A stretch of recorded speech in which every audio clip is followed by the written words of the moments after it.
Robert J. Conley here, bringing you today 5 signs that you are not defective. So, where's this coming from?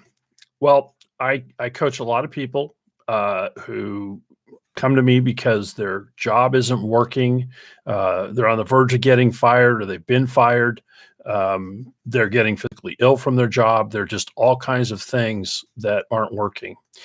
And uh, the most helpful phrase that I have found for people who are wondering if they are defective is to make the distinction between what's in your wheelhouse and not in your wheelhouse. And wheelhouse just meaning where you're naturally strong. And so, going back to those 4 critical words of career satisfaction, um, personality/temperament, natural abilities, values, interests, and having those aligned. And those are highly unique to each and every one of us. And we are almost always working with people that don't share, at least, there are people we work with, we have 0 overlap, and then there are others that we have overlap. And so what happens, though, is that people get accused of or being told that they are inadequate in some way. And what I'm going to share with you are 5 common allegations that are made to people that they're inadequate, they're defective, they just aren't. It's just leave, go away. So, I want to set the table too from the perspective of observe any rock band that has ever succeeded. So what happens is that a rock band comes together because, at least usually, the leader has an inner voice that wants to create music and put that music out there. And the struggle that rock bands go through is finding the audience. And this is true for each and every one of us. But the common mistake of people who are miserable is that they don't think in terms of continuing to find the right audience. They think in terms of fixing themselves to fit the audience that they have just happened to come across, the employer, the work environment, whatever it is. And a big part of the coaching that I convey to people is there are certain things you can't fix about yourself, and you're perfectly fine. And it's incumbent upon you to find your audience, not to try to adapt to whatever audience it happens to be that you're in front of. So, number 1, allegation of defective. You start way too many things and finish too few things. That is actually a natural component of certain personality types. And the mistake that gets made is that starters put themselves in jobs where they're expected to be finishers, completers, and actually completers will put themselves where they're supposed to be starters. And so one of my most familiar arenas is the arena of sales. And so there are people that are naturally good at initiating sales, initiating transactions, seeing opportunity, getting things started, and then they lose interest. And that's where there's an opportunity to hand off to a finisher. But what happens in many work environments is that the accusation is that you don't start what you finish. You need to get disciplined about finishing. No, what you need to do is find a partner who can finish. And the flip side is there are plenty of finishers who cannot start. And I could go into everything, all the moving parts of what that, as a result of that. But just suffice to say, there are people who are much better at starting and finishing, and people are better than finishing and starting. And don't think you can fix that. Focus on finding the right fit for where you can play that role. That's number 1. Number 2, the allegation, you're not a team player. Guess what? There are a lot of not a team players out there, and you can't fix that. You can make adjustments, you can make it work, but you're not going to thrive. You're not going to murder it. And I go to the world of sports for this one. This is so easy to see. Tennis, golf, individual sports can thrive on that. And then basketball, football, baseball, all those team sports. And it's much more important, in football, when one guy screws up in practice, the whole team runs laps, or, everything is about the team doing everything together.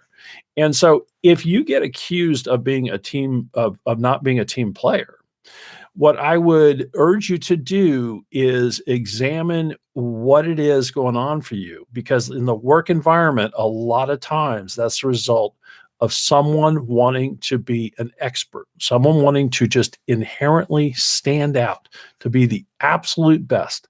And the guys who come across as arrogant, or the men and women who come across as arrogant, are the ones like, they don't measure up to my standards. Well, that's your gift.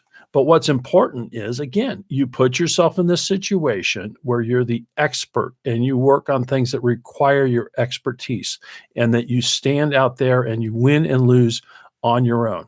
You're a golfer, you're a tennis player, whatever it happens to be.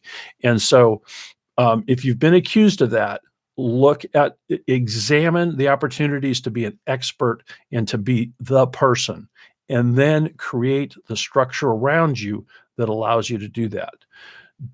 Don't kill yourself trying to be a team player, because people wired that way it just doesn't work. It feels like nothing but compromise and a depletion of natural energy.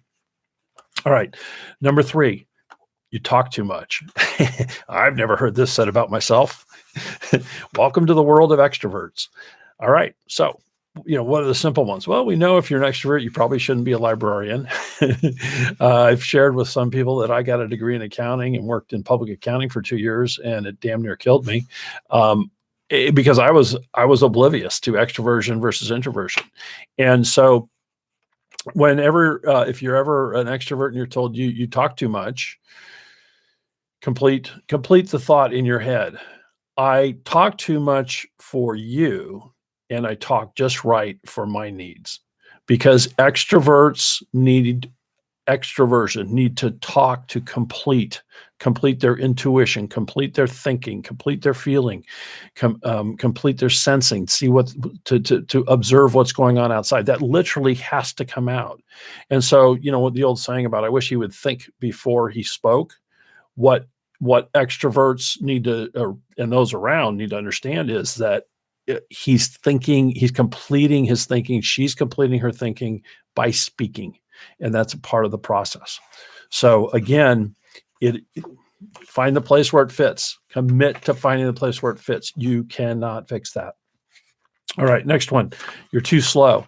I've coached a number of people who have put themselves in high-paced environments, and they've ended up feeling stupid, inadequate, being mentally just, I don't want to say destroyed. That's a slight overstatement, but really just, gosh, so much self-doubt put into themselves.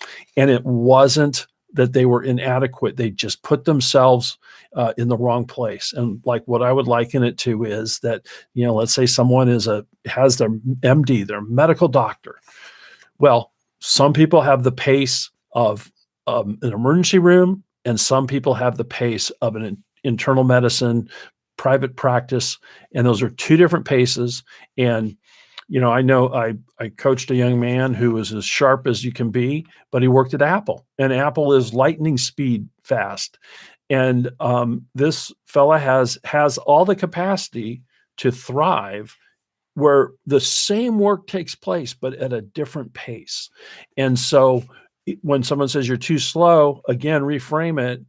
I'm too slow. I might be too slow for this particular place, but I am going to bring my thoroughness, my conscientiousness, my commitment to high quality somewhere where my internal pace fits the environment.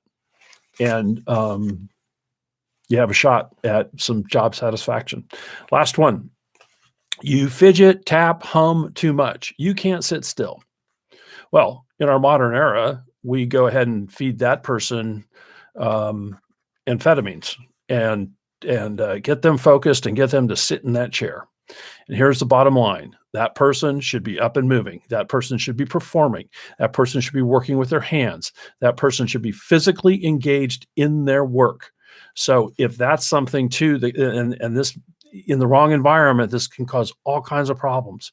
But commit to finding the audience, commit to finding the place and the opportunities to work physically, not just quietly sitting at a desk. I'm Robert J. Conley. We're all human. None of us are perfect, but very few of us are broken. Keep going.